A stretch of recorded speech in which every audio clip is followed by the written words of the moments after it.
할렐루야. 주님의 은혜와 평강이 아름다운 교회 모든 성도님들 가운데 충만하게 임하시기를 주의 이름으로 축복합니다. 오늘도 수요일 이 예배 가운데서 하나님께서 주시는 말씀이 여러분의 삶에 빛이 되고 또 길을 안내하는 귀한 나침반이 될 수 있기를 주의 이름으로 축복합니다. 기도하신 후에 말씀을 나누겠습니다. 사랑으로 우리와 늘 함께 하시는 좋으신 하나님 감사합니다. 2021년도가 시작되어 하나님 하루하루의 시간을 우리가 비대면으로 우리의 삶의 자리에서 사회적 거리를 두며 코로나19와 힘겹게 싸워가는 가운데 있사오니 우리 모든 성도들 힘주시고 피곤하지 않도록 하나님께서 날마다 은혜를 공급하여 주옵소서. 살아가는 삶의 현장을 하나님께서 늘 불꽃 같은 눈동자로 지켜주시고 권능의 오른손으로 굳세게 붙들어 주셔서 어디를 가든지 주님과 함께 동행하며 승리하고 원하는 바 모든 삶에 기도하는 것들을 다 이루어 나가는 우리 성도들 되게 하여 주옵소서. 오늘도 우리에게 크신 은혜 허락하여 주실 줄 믿사오며 예수님의 이름으로 기도하옵나이다. 아멘. 오늘은 우리가 창세기 37장 계속해서 요셉의 이야기를 함께 생각해 보고자 합니다. 오늘 본문은 12절부터 마지막 36절까지입니다. 창세기 37장 12절부터 36절까지 오늘 본문의 말씀을 가지고 꿈의 성취를 위한 대가라는 제목으로 말씀의 은혜를 나누겠습니다.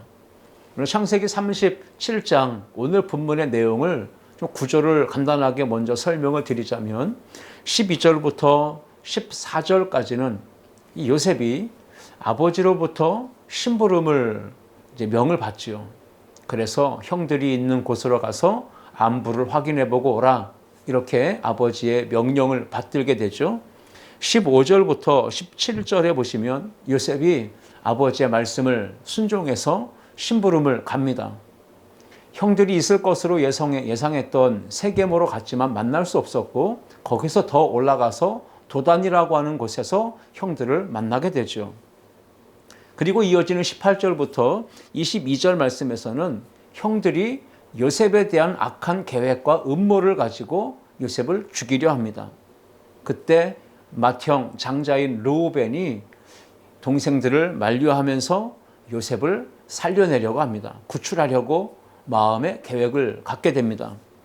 23절부터 28절에는 또 유다가 등장하면서 이번에는 요셉을 죽이지 말고 차라리 애굽에 팔자, 상인들에게 팔아 넘기자 이렇게 제안을 합니다. 29절로 35절에서는 이제 요셉이 애굽에 팔렸을 때 르우벤이 그 자리에 없다가 나중에서야 알게 되고 애통을 하고 탄식을 하는 그런 내용들을 소개하고 있고요. 아버지에게 요셉의 찢겨진 채색 옷을 가지고 와서 보여주면서 악한 짐승이 이 요셉을 물어 찢겨 죽였다라고 말할 때 이 아버지 야곱은 또 애통하며 슬픔에 잠기는 것을 보게 되죠. 마지막 36절은 분위기를 전환하듯이 이 요셉이 애굽에 팔려갔는데 보디발의 집에서 종살이를 하게 됐다.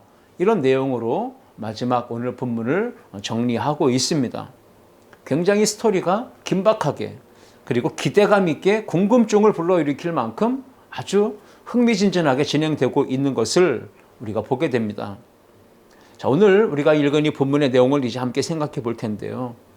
야곱은 이 아들들 12명의 아들들이 있었는데 그 가정적인 분위기를 잘 이렇게 해결을 하지 못하는 문제가 있는 아버지의 모습으로 그동안 우리가 좀 보아왔습니다. 지난주에도 보셨듯이 이 야곱의 집안은 엮이는 가정이었다라고 말했죠. 12명의 아들들이 있었는데 그런데 요셉의 위로는 10명의 형들이 있었고 요셉은 11번째였습니다. 근데 요셉에게는 채색 옷을 입혀서 애지중지하면서 나머지 10명의 아들들에게는 허드렛 일을 시키고 바깥에 나가서 양떼를 돌보게 하고 치게 하는 이런 힘든 일을 마구 시켰다는 것이죠. 그것으로 인해서 아버지의 편애 때문에 10명의 형들과 이 요셉의 관계는 매우 불편해졌고요. 형들은 요셉을 향하여 미움, 시기, 질투를 갖게 됐고 어떻게든 요셉이 하는 말에 대해서는 들어주고자 하는 마음이 없었던 겁니다. 형제들 간에 갈등이 일어나고 또는 분쟁이 일어나게 된 이 모든 요인이 아버지의 편애에서 비롯됐다라고 말했던 것입니다. 그렇게 아버지가 불공평하게 요셉만 특별하게 편애하고 채색 옷을 입히는 것을 보면서 형들은 불만을 마음에 품게 되고요. 언젠가는 이 불만을 쌓아두고 있다가 기회가 되면 저 요셉을 힘들게 하고 고통을 주고 악한 마음까지 품게 될 때는 결국은 죽이려고까지 하는 이런 마음들과 생각들을 가지게 되는 계기가 되었던 겁니다. 거기다가 하나의 또 기름을 끼얹는 이 요셉의 잘못된 행실은 무엇이었습니까? 아버지에게 쪼르르 가서 형들의 잘못된 행실을 고자질한 것이죠. 그것 때문에 형들로부터 더 미움을 받았고 결국은 관계는 더 나빠지게 된 겁니다. 형들로부터 무시당하고 소외당하고 왕따당하는 이러한 요셉, 인생으로 말하면 실패자요, 희망이 없는 인생입니다. 그런데 그러한 요셉에게 하나님이 찾아오셨고 그에게 꿈을 주셨어요. 그 꿈이 비전이고 요셉의 인생을 통해서 하나님이 계획하신 놀라운 섭리와 작정이 있었다는 것을 우리가 알게 됩니다. 요셉은 헤브론 아버지 집에 있었습니다. 그리고 형들은 멀리 양을 몰고 저 세겜이라는 지역으로 가서 양떼를 치고 있었습니다. 이제 아버지 야곱이 아들들이 떠나 있는 그 세겜의 상황을 알고자 했던 것이죠. 궁금해하던 이 아버지는 11번째 아들 요셉을 그곳으로 보내서 형들이 지금 어떻게 양떼를 잘 치고 있는지 근황을 살펴보고 오도록 심부름을 보냅니다. 헤브론에서 세겜이라고 하는 지역까지는 굉장히 먼 거리예요. 직선 거리로 약 80km 정도 된다. 이렇게 보시면 됩니다. 그렇게 먼 거리를 양떼를 몰고 가서 거기서 양에게 먹이를 주고 거기서 양을 기르고 돌보는 일들을 한다는 것은 쉬운 일이 아니었어요. 몇 날 며칠을 이동하며 또 그렇게 힘든 수고를 해서 세겜까지 이동을 하는 것이죠. 그런데 야곱의 심부름을 받아서 요셉이 갔을 때 세겜에서는 형들을 만날 수가 없었어요. 어떤 사람이 나타나더니 왜 이렇게 방황하느냐, 누굴 찾느냐.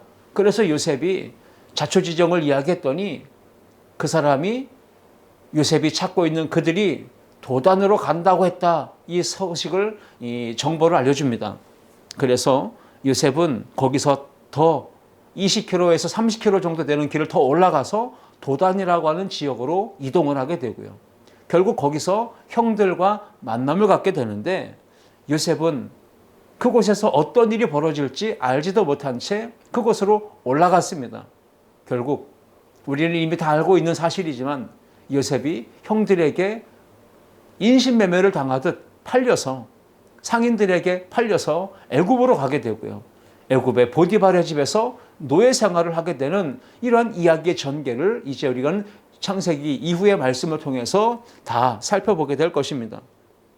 오늘 본문인데 12절부터 17절까지 우리가 함께 천천히 읽어보도록 하겠습니다. 그의 형들이 세겜에 가서 아버지의 양떼를 칠 때에 이스라엘이 요셉에게 이르되 내 형들이 세겜에서 양을 치지 아니하느냐? 너를 그들에게로 보내리라. 요셉이 아버지에게 대답하되 내가 그리하겠나이다. 이스라엘이 그에게 이르되 가서 내 형들과 양떼가 다 잘 있는지를 보고 돌아와 내게 말하라 하고 그를 헤브론 골짜기에서 보내니 그가 세겜으로 가니라. 어떤 사람이 그를 만난즉 그가 들에서 방황하는지라. 그 사람이 그에게 물어 이르되 네가 무엇을 찾느냐? 그가 이르되 내가 내 형들을 찾으오니 청하건대 그들이 양치는 곳을 내게 가르쳐 주소서. 그 사람이 이르되 그들이 여기서 떠났느니라. 내가 그들의 말을 들으니 도단으로 가자 하더라 하니라. 요셉이 그의 형들의 뒤를 따라가서 도단에서 그들을 만나니라. 지금 이미 제가 설명드린 대로 지금 이야기의 전개가 아주 긴박하게 전개되고 있습니다. 아버지의 심부름을 받아서 요셉이 세겜으로 갔는데 만나지 못했고 거기서 더 이동하여 도단에 갔을 때 비로소 요셉은 형들을 만날 수 있었다라는 내용입니다. 자, 이제 이렇게 요셉이 형들을 찾아서 도단이라고 하는 지역까지 와서 만나게 되었을 때 어떤 일이 벌어집니다. 어떤 일이 벌어졌을까요? 이 18절 말씀인데요. 요셉이 그들에게 가까이 오기 전에 그들이 요셉을 멀리서 보고 죽이기를 꾀하여 라고 기록하고 있습니다. 지금 상황 전개가 매우 심각한 사태로 전환되고 있습니다. 아버지 야곱은 단순히 이 아들들의 상황, 근황을 알아보고자 이 요셉을 심부름을 보낸 것인데 아버지의 예측과 이 생각과는 전혀 다른 일들이 지금 벌어지고 있는 상황입니다. 야곱도 예측하지 못했고 심부름을 하고 있는 요셉도 전혀 생각지 못했던 일들이 지금 벌어지고 있는 상황입니다. 어떤 일을 하게 될 때 지금 우리가 야곱과 같은 실수를 해서는 절대 안 되는 것이죠. 아버지로서 지금의 상황을 잘 분별하지 못했기 때문에 요셉이 결국 위기를 만나게 되고 큰 사고를 겪게 되는 것이죠. 야곱은 세겜이라고 하는 지역이 어떤 지역인지를 잘 알고 있었습니다. 과거에 이 세겜 사람들과 좋지 않은 아주 나쁜 기억이 있었던 곳이죠. 자기의 딸 디나가 이 세겜 사람에게 강간을 당했습니다. 겁탈을 당했을 때 그것으로 인해서 이 야곱의 아들들이 복수하고 보복을 하죠. 이 세겜 성읍의 남자들이 다 할례를 받게 하기 위해 그곳을 침략을 해가지고 모든 남자를 다 쳐 죽이고 그 세겜 성읍을 약탈하고 노략했습니다. 그것 때문에 야곱은 두려움과 공포에 빠져서 다급히 그 지역을 떠나 도망쳐 나오는 이렇게 나쁜 기억을 가지고 있던 곳이 세겜인데 지금 그곳으로 요셉을 심부름을 보낸 겁니다. 자기 아들들은 그 세겜 지역에 가 있으니까 혹시나 해서 위험한 일은 없는가 확인차 보낸 것이죠. 이렇게 위험한 일을 지금 야곱은 생각하지 못하고 있었던 겁니다. 뿐만 아니라 이 세겜으로 보낼 때 야곱은 또 하나 생각하지 못한 게 있습니다. 지금 자신의 아들들이 이 요셉을 얼마나 미워하고 시기하고 질투하고 증오하고 요셉에 대해서 분노심을 품고 있는지 야곱은 그거를 헤아렸어야 합니다. 꿈을 이야기했을 때도 그랬고 그 이전에 채색 옷을 입혔을 때에도 형제들은 항상 요셉을 못마땅하게 여기고 그 고자질하는 것 때문에 요셉을 더 많이 미워했었는데 아버지가 그걸 눈치를 채지 못했는지 감을 잡지 못했는지 아버지가 판단력이 흐려져서 결국 이러한 상황에 요셉을 세겜 땅으로 심부름을 보낸 것이죠. 여러분, 우리가 오늘 이 본문 안에서 요셉이 가까이 오기 전에 멀리서부터 형들은 요셉을 발견합니다. 그리고는 죽이기를 꾀합니다. 이 형들이 있던 이 도단이라고 하는 지역은 이스라엘 평야가 시작되는 지점입니다.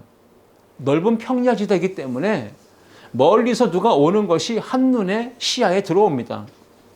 그리고 더더욱이나 요셉은 채색 옷을 입고 있었기 때문에 누군지 훤히 다 알 수 있는 상황이었던 것이죠. 19절을 보시면 서로 이르되 꿈꾸는 자가 오는도다 라고 말합니다. 요셉의 형들이 서로 말합니다. 저기 채색 옷을 입은 우리가 그토록 미워하고 증오하던 저 요셉이 오는구나. 꿈꾸는 자가 오는구나 라고 이렇게 말을 한 것입니다. 꿈꾸는 자라는 이 표현은 좋은 표현이 아닙니다. 비아냥거리는 것이고 조롱하는 말투예요. 꿈꾸는 자는 몽상가를 말하죠.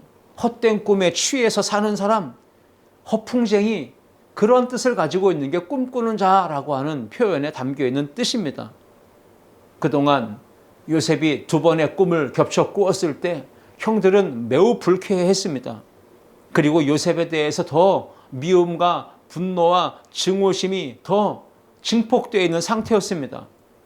아버지만 없었다면 요셉에게 충분히 해코지할 수도 있었던 상황인데 아버지가 곁에 있기 때문에 요셉에게 어떻게 할 수 없었던 그런 상황이었어요. 그런데 지금 아버지의 품을 떠나서 요셉이 지금 멀리 형제들이 있는 곳까지 찾아왔으니 이거는 지금 굉장한 위기를 요셉이 지금 만난 겁니다. 제 발로 호랑이 소굴로 들어간 이 요셉의 상황이 되고 말았습니다. 20절 말씀입니다. 자, 그를 죽여 한 구덩이에 던지고 우리가 말하기를 악한 짐승이 그를 잡아먹었다 하자. 그의 꿈이 어떻게 되는지를 우리가 볼 것이니라 하는지라. 형제들은 언젠가 기회만 오면 저 요셉을 죽여버려야 되겠다. 그들의 마음속에는 해코지하려고 하는 이 분노의 감정들이 쌓여 있었습니다.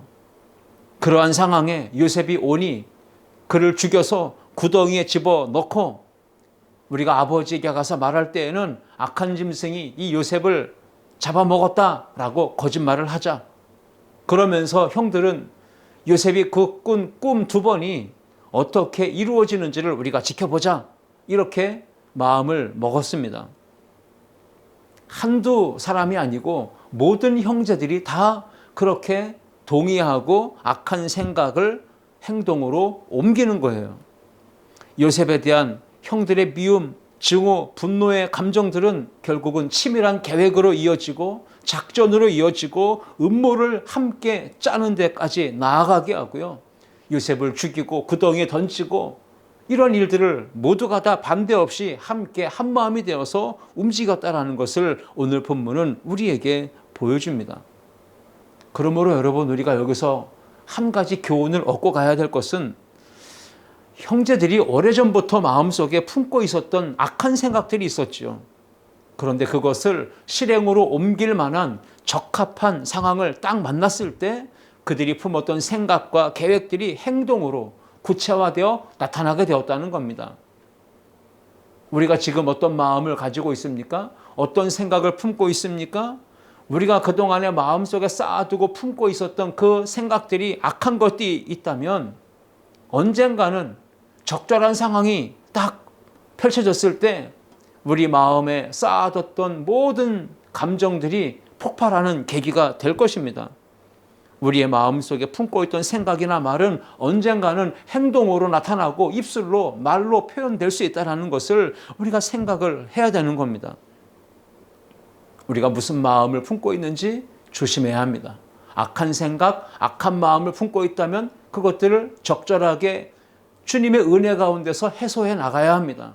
그것을 해소하지 않으면 언젠가는 큰 사고를 치는, 큰 일을 벌이는 그러한 비참한 일을 보게 될 것이기 때문이죠. 요셉의 형들은 차마 생각하지도 말아야 될 만큼 끔찍한 일들을 생각하고 그리고 입 밖으로 내놓게 됩니다. 요셉을 죽이려고 서로 모의했죠. 그를 죽여서 구덩이에 던지자 서로 함께 한마음이 되어 모의를 했고 작전을 세웠고요. 요셉을 죽이고 살인한 이후에는 그것을 은폐하고 숨기려고 아버지에게 거짓말을 꾸며내는 일도 함께 마음을 맞추고 말하게 됩니다. 형제들은 아버지에게 말하죠. 나중에 20절에 가서 보면 악한 짐승이 요셉을 잡아먹었다고 거짓말을 하는 것조차도 마음을 맞추었고 입을 맞추었어요. 그 꿈이 어떻게 되는지 그것도 함께 지켜보자 이런 마음을 품었습니다. 하나님이 주신 꿈인데 요셉을 통해서 하나님이 작정하신 바가 있는데 형들은 그 꿈을 가로막고 방해하고 파괴하고 깨뜨리면서까지 그 꿈이 어떻게 이루어지는지를 지켜보자라고 이렇게 악한 의도를 생각을 품었습니다. 형제들의 이 악한 계획으로 지금 요셉이 죽을 상황의 위기를 만납니다. 그런데 그때 반전을 일으키는 인물이 등장하죠. 바로 장자 맏형인 르우벤입니다. 그리고 그 다음으로는 유다가 등장을 하는데 먼저 르우벤, 그는 동생을 죽이려고 하는 이 형제들의 이 악한 계획이 실행으로 옮겨지는 그 찰나에 형제들을 막아서고 만류하면서 요셉을 해치지 말자라고 제안을 하는 겁니다. 21절과 22절입니다. 르우벤이 듣고 요셉을 그들의 손에서 구원하려 하여 이르되 우리가 그의 생명은 해치지 말자. 르우벤이 또 그들에게 이르되 피를 흘리지 말라. 그를 광야 그 구덩이에 던지고 손을 그에게 대지 말라 하니 이는 그가 요셉을 그들의 손에서 구출하여 그의 아버지에게로 돌려보내려 함이었더라. 지금 르우벤의 생각, 계획은 무엇입니까? 속마음은 요셉을 죽이는 것이 아니고 요셉을 어떻게든 구출하고 살려내어서 아버지에게로 돌려보내는 것, 이것이 르우벤의 속마음이고 계획이었습니다. 그래서 요셉을 죽이지 말자, 구덩이에 집어넣자, 이렇게 얘기한 것이죠. 왜 르우벤은 이 요셉을 죽이지 말자 그렇게 말하면서 속마음으로는 요셉을 구출해서 아버지에게로 돌려보내려는 이 마음을 품었던 것일까요? 그 이유는 분명히 있죠. 창세기 35장에 보면 이 르우벤이 아버지의 척, 작은 어머니 서모였던 비라와 동침을 해요. 강제로 이 비라를 강간을 합니다.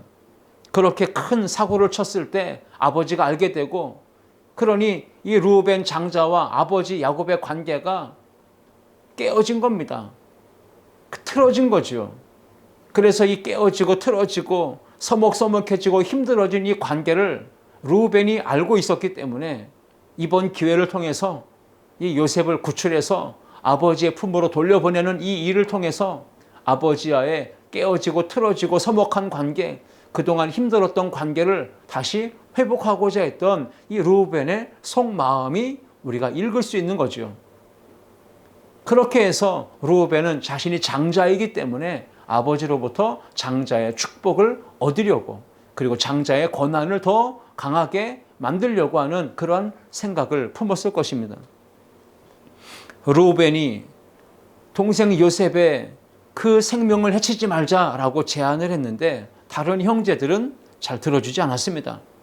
그때 르우벤이 다시 재차 이 요셉을 죽이는 일은 우리가 하지 말자, 그렇게 강력하게 밀어붙이면서 요셉을 구출해서 아버지에게 돌려보내고자 하는 그런 계획을 실행하려고 애를 쓰는 모습을 보게 됩니다. 르우벤이 이렇게까지 아버지에게 자기 동생을 구출해서 돌려보내는 이 일들을 실행하려고 했던 그 배경에는 상당한 위험이 따르고 있는 것이었습니다.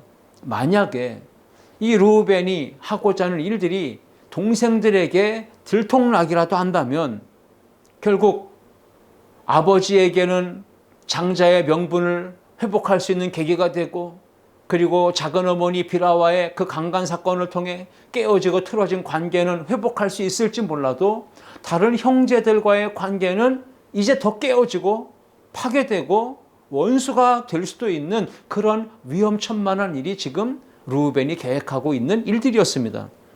23절 이하 25절을 함께 읽어보시겠습니다. 요셉이 형들에게 이르매 그의 형들이 요셉의 옷, 그가 입은 채색 옷을 벗기고 그를 잡아 구덩이에 던지니 그 구덩이는 빈 것이라. 그 속에 물이 없었더라. 그들이 앉아 음식을 먹다가 눈을 들어본즉 한 무리의 이스마엘 사람들이 길르앗에서 오는데 그 낙타들의 향품과 유향과 몰약을 싣고 애굽으로 내려가는지라. 그 구덩이가 어떤 상황이었냐면 물을 저장하는 물탱크와 같은 곳인데 때마침 그 속이 물이 채워져 있지 않아서 비어 있었다라는 겁니다.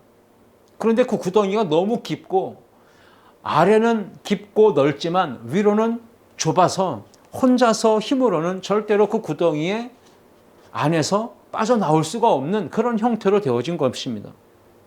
만약에 물이 가득 차 있었더라면 요셉이 던져진 이후에 헤엄쳐서라도 어떻게든 빠져나왔을 텐데 그 구덩이는 깊었고 물이 채워져 있지 않았어요. 그러니 어떤 상황에 이 요셉이 빠져나올 수 있는 가능성은 정말 희박했고 자연적으로 그 구덩이 안에서 목말라 또는 배고파 굶주려 죽을 수밖에 없는 그러한 상황에 놓인 것이죠.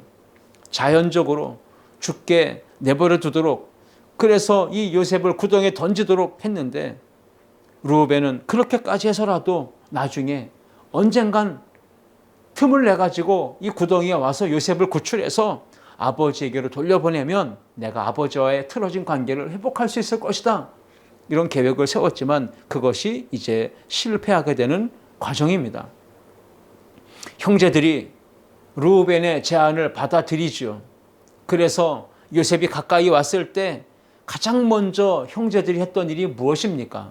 오늘 본문에 5가지 동사가 나왔어요. 23절에 보시면 옷을 벗기고 그를 잡아서 구덩이에 던졌다라고 이야기하고 있습니다. 그리고 앉아서 음식을 먹었다라고 소개하고 있죠. 이렇게 5가지 동사들을 보면 벗겼고 잡았고 던졌고 앉았고 먹었다. 망설임이 없는 거예요. 주저주저함이 없어요. 빠르게 이 일들이 진행되는 것을 보면 지금 형제들은 요셉에게 대해서 매우 분노했고 이 악한 감정들이 실행으로 옮겨질 때 매정하게 아주 무정하게 행동한 것을 볼 수 있습니다. 채색옷을 찢었다라고 했습니다.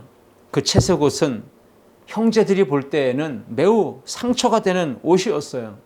왜냐하면 아버지가 자기들에게는 채색옷을 입히지 아니하고 저 요셉에게만 채색옷을 지어 입혔기 때문이죠. 그 옷을 볼 때마다 형제들은 이를 갈고 미워하고 시기하고 질투심이 증폭되어 왔기 때문에 그렇습니다. 그 분노와 시기의 감정을 이제 옷을 찢음으로 안갚음했던 것이에요.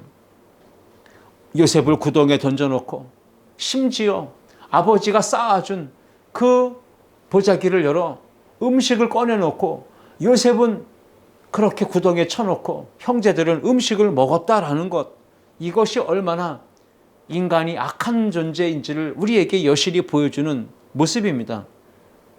형제들은 그때 요셉을 구덩이에 집어 던져놓고 앉아서 음식을 먹다가 저 멀리서 지나가는 한 무리를 봅니다. 그들이 어떤 모습으로 지나가는지 가만히 보니까 낙타의 향품과 유향과 몰약을 싣고 애굽으로 내려가는 이스라엘 사람들이었다라고 기록하고 있습니다. 오늘 25절에서는 이스마엘 사람들이라고 소개하고 있지만 28절을 보시면 미디안 상인들이었다라고 그들의 정체를 소개해 줍니다. 이스마엘 사람들, 미디안 상인들, 이 두 족속들이 함께 상단을 이루어 가지고 낙타 떼를 이끌고 지금 애굽으로 이동하고 있는 길이었다는 것이죠. 바로 이러한 상황에 두 번째 변수가 등장하는데 바로 유다입니다. 첫 번째는 르우벤이 등장하면서 요셉을 구출해서 아버지에게로 돌려보내려고 했고 그 제안이 받아들여지지 않았어요.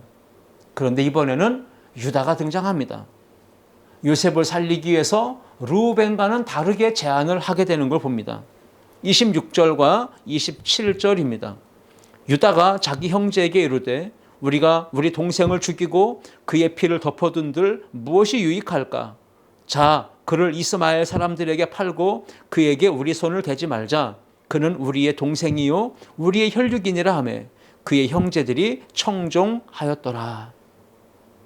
자, 르우벤의 제안은 요셉을 구덩이에 던져넣자는 것이에요. 죽이지 말자는 것이었습니다. 그런데 지금 유다의 제안은 뭡니까? 동생 요셉을 저 상인들에게 팔아서 종으로 넘기자는 겁니다. 인신매매를 하자는 것과 다를 바가 없는 거예요. 구덩이에 던져넣는 것도 악한 일이고 동생을 인신매매해서 팔아 넘기는 것 또한 악한 일입니다. 율법에는 이렇게 규정하고 있죠. 출애굽기 21장 16절을 보시면 사람을 납치해서 팔아 넘기고 혹은 자기 수하에 넣어서 종으로 삼는 것은 사형에 해당하는 큰 악이다. 죽여야 된다라고 말했습니다.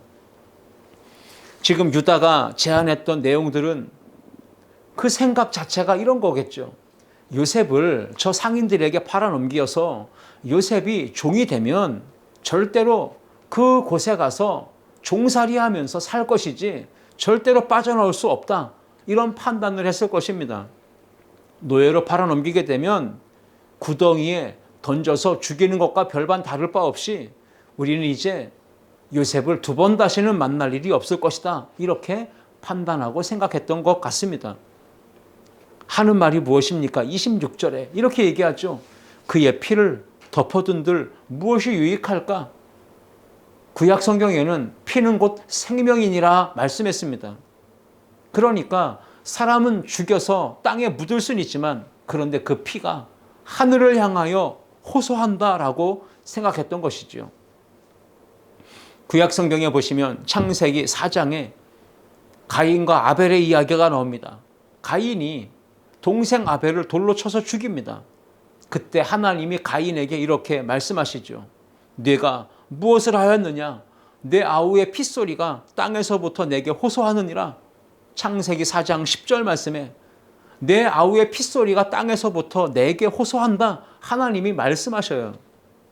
억울하게 죽은 아벨의 피가 땅에서부터 그 억울함을 하나님께 호소한다라고 하는 내용입니다. 그러니까 지금 유다가 하는 이 제안에는 요셉을 죽인다고 끝날 문제가 아니라는 걸 생각한 것입니다. 만약에 요셉이 억울하게 피 흘려 죽게 된다면 그 요셉이 피 흘렸을 때 그가 흘린 피가 땅에서부터 하나님께 억울함을 호소하게 될 것이다. 그렇게 되면 하나님께로부터 책망을 받고 심판을 받게 될 것이기 때문에 그렇다 하지 않는다 할지라도 동생을 죽인 그 죄책감 때문에 평생을 우리가 죄의식 가운데 살아갈 수밖에 없게 되니 우리가 죽이지 말고 차라리 종으로 팔아넘기자 이렇게 제안을 했다는 것이죠. 자, 이제 26절과 27절입니다. 그때 미디안 사람 상인들이 지나가고 있는지라 형들이 요셉을 구덩이에서 끌어올리고 은 20에 그를 이스마엘 사람들에게 팔매 그 상인들이 요셉을 데리고 애굽으로 갔더라. 형제들은 상인들에게 동생 요셉을 팔아넘기기 위해 구덩이에 집어넣었던 요셉을 다시 끌어올립니다. 그러니까 요셉이 혼자 나올 수 없었기 때문에 형제들이 손을 내밀어서 요셉을 잡아 끌어올려준 것이죠. 동생을 팔았습니다. 그런데 은 20에 팔아넘깁니다. 종의 몸값이에요. 당시 사람의 몸값은 은 30이었죠. 예수님도 가룟유다에 의해서 팔리실 때 은 30에 팔리셨잖아요. 당시 요셉의 나이가 17살 정도죠. 미성년자입니다. 만 20세가 안 됐기 때문에 요셉은 상인들에게 팔릴 때 은 20에 팔린 거예요. 29절과 32절까지 말씀을 봅니다. 르우벤이 돌아와 구덩이에 이르러 본즉 거기 요셉이 없는지라 옷을 찢고 아우들에게로 되돌아와서 이르되 아이가 없도다. 나는 어디로 갈까? 그들이 요셉의 옷을 가져다가 숫염소를 죽여 그 옷을 피에 적시고 그의 채색 옷을 보내어 그의 아버지에게로 가지고 가서 이르기를 우리가 이것을 발견하였으니 아버지의 옷인 아들의 옷인가 보소서 하매. 르우벤은 동생을 구덩이에 집어 넣자라고 말하는 것 그것이 될 줄 알았는데 나중에 와서 보니까 요셉이 팔려지고 요셉이 구덩이에 없었던 겁니다. 아마도 형들이 다른 형제들이 요셉을 상인들에게 팔아넘길 때 르우벤은 그 자리에 없었다는 거죠. 그래서 29절에 르우벤이 돌아와서 구덩이에 돌아와 봤을 때 요셉이 없었던 거예요. 팔아넘긴 상황을 몰랐던 이 르우벤은 탄식을 하죠. 그래서 요셉이 없음을 인하여서 어디로 갔는가? 이제 아이가 없다라고 하면서 탄식을 해요. 그때 형제들이 요셉의 옷을 가져다가 결국 숫염소를 죽여가지고 옷을 피에 적셔가지고 그 채색 옷을 아버지에게 가지고 와서 보여줍니다. 우리가 이것을 발견하였는데 이 옷이 아버지의 아들 요셉의 옷인가 확인해 보십시오 라고 말하는 겁니다. 이게 바로 형제들의 거짓 연기죠. 쇼하는 것이죠. 이렇게 거짓말을 하면서 연기하면서 이 상황 그것을 수습하려고 하는 이 형제들의 모습 참으로 악하지 않습니까? 33절이야 35절의 말씀을 보시면 아버지가 그것을 알아보고 이르되 내 아들의 옷이라 악한 짐승이 그를 잡아먹었도다. 요셉이 분명히 찢겼도다 하고 자기 옷을 찢고 굵은 배로 허리를 묶고 오래도록 그의 아들을 위하여 애통하니 그의 모든 자녀가 위로하되 그가 그 위로를 받지 아니하여 이르되 내가 슬퍼하며 스올로 내려가 아들에게로 가리라 하고 그의 아버지가 그를 위하여 울었더라. 야곱이 자기 아들 요셉이 그렇게 비참하게 악한 짐승에게 물어 뜯겨 찢겨 죽었다라고 하는 이 사실을 이 채색옷에 묻은 피를 보면서 확인을 했을 때 너무나 마음이 괴로웠던 것이죠. 내가 괜히 집에 가만히 잘 있는 이 아들을 그 먼 곳까지 심부름을 시켰구나. 그 위험한 곳, 그 세겜 땅에 가서 그것을 확인하고 오라고 했던 그 자신의 잘못을 후회하면서 가슴 아파하면서 이 요셉 시신도 찾지 못하고 찢겨진 옷만 붙들고 애통하는 이 야곱의 모습을 보게 됩니다. 아들 요셉의 시신도 없는 상황에 장례식을 치르는 그 수준으로 아버지 야곱은 애통하며 가슴을 치며 애곡했던 겁니다. 야곱이 과거에 어떤 사람이었습니까? 속이는 자였죠. 그래서 장자권을 빼앗으려고 했을 때도 그랬고 아버지로부터 축복의 기도를 받을 때에도 야곱은 형도 그리고 아버지도 속이지 않습니까? 아버지를 속일 때 눈이 어둡고 감각이 어두우니까 이 야곱은 어머니와 짜고 형 에서의 옷을 입습니다. 그리고 형의 냄새가 나도록 채취가 묻도록 그렇게 염소의 가죽을 바르고 묻히고 채취를 내기 위해서 형 에서의 옷을 입고 그렇게 이삭을 속였는데 이제는 아들들로부터 야곱이 속고 있는 거예요. 찢어진 채색옷 그리고 그 옷에 묻은 염소의 피 그것을 보면서 야곱은 속아 넘어가고 결국은 자기 아들 요셉이 찢겨 죽었구나 애통하며 슬픔에 잠기는 상황이 되고 말았습니다. 그러므로 행한 대로 뿌린 대로 심은 대로 거두는 겁니다. 자신이 과거에 속였던 대로 이제는 자식에게 자기 아들들에게 속고 있는 이 야곱의 모습을 봅니다. 35절에서는 이 야곱의 아들들이 아버지를 위로했다고 하는데 그 위로가 진정한 위로였을까요? 그렇지 않을 겁니다. 형제들이 아버지를 위로했지만 그 위로는 위선적이고 가식적인 것이고 거짓된 위로였습니다. 이제 오늘 본문의 마지막 부분입니다. 결론이죠. 요셉은 하나님으로부터 꿈을 받았습니다. 그 꿈은 하나님이 주신 꿈이고 비전이었어요. 그 꿈이 이루어지는 현실을 그 과정은 쉽지 않았습니다. 꿈은 멋졌는데 그 꿈의 현실은 정반대로 나타났습니다. 형들과 부모로부터 절을 받기는커녕 구덩이에 던져져서 죽을 고비를 겪게 되고 애굽에 팔려가는 인신매매를 당하는 그러한 상처를 받게 되고 보디발의 집에 팔려가서 종살을 하는 그 고통의 세월을 보내야만 했습니다. 요셉이 꿈을 이루기까지는 정반대의 상황과 현실을 극복해내고 이겨내야만 했던 상황을 우리는 기억해야 합니다. 36절 말씀, 그 미디안 사람들은 그를 애굽에서 바로의 신하 친위대장 보디발에게 팔았더라 라고 기록하고 있습니다. 요셉, 꿈의 사람입니다. 하나님께서 요셉에게 꿈을 주시면서 작정하시고 계획하신 것은 무엇입니까? 요셉의 현실을 보면 꿈은 실패한 것 같고 꿈은 사라진 것 같습니다. 그런데 하나님의 계획 속에 작정 안에 요셉에게 주신 꿈은 이루어져 가고 있어요. 비록 요셉이 형제들에게 미움과 시기와 질투를 당하고 결국 요셉이 구덩이에 던져지고 인신매매를 당해 팔려가 종살이를 하는 이런 고난의 세월을 보내고요. 결국 억울하게 누명을 쓰고 감옥에도 갇히지만 하나님은 꿈을 주셨을 때 그 꿈을 이루시기 위해 계속해서 요셉의 인생에 함께 동행하십니다. 요셉이 어디로 가든지 하나님은 요셉과 함께 계시고 그리고 종으로 팔려간 그곳에서도 꿈이 이루어지도록 하나님은 끝까지 요셉을 주목하고 계셨어요. 그러므로 우리는 믿음으로 꿈을 이루어가야 합니다. 꿈은 곧 믿음으로만 이룰 수 있는 거예요. 믿음은 바라는 것들의 실상이요 보이지 않는 것들의 증거니라고 히브리서 11장 1절은 말씀하지 않습니까? 꿈이 이루어지려면 반드시 믿음을 가져야 됩니다. 반드시 하나님이 주신 이 꿈은 이루어진다라고 하는 믿음을 가지고 소망을 바라보면서 현실의 어려움, 고난, 역경, 풍파를 헤쳐나가는 것, 이것이 진정한 믿음입니다.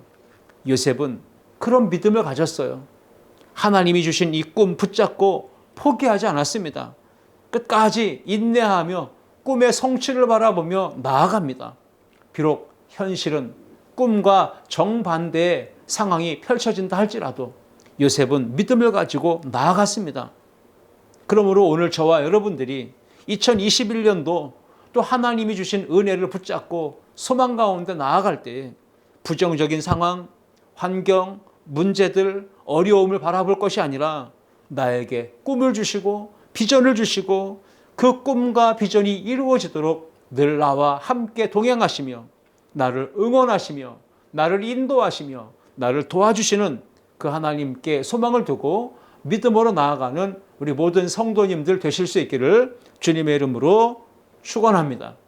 기도하시겠습니다. 사랑의 하나님 아버지 감사합니다. 오늘 창세기 37장에 요셉의 꿈 그리고 꿈을 이루어가는 과정들을 우리가 살펴봅니다. 하나님 아버지 주신 말씀을 통해 우리에게 어떠한 교훈과 깨달음을 주셨습니까? 모든 성도들 그 말씀의 교훈을 마음에 새기고 하나님이 주신 꿈, 하나님이 이루어 주실 터인데 우리가 믿음의 눈을 열어서 절망과 환경의 어려움을 바라볼 것이 아니라 꿈을 주신 하나님, 그 꿈을 이루시기 위해 우리와 함께 하시는 능력의 하나님, 소망의 하나님 바라보며 믿음으로 오늘을 살아가며 힘있게 승리를 향해 한 걸음 한 걸음 전진해가는 우리 모든 성도들 되게 하여 주옵소서. 감사와 찬양과 영광을 우리 주님께 올려드리며 예수님의 이름으로 기도하옵나이다. 아멘.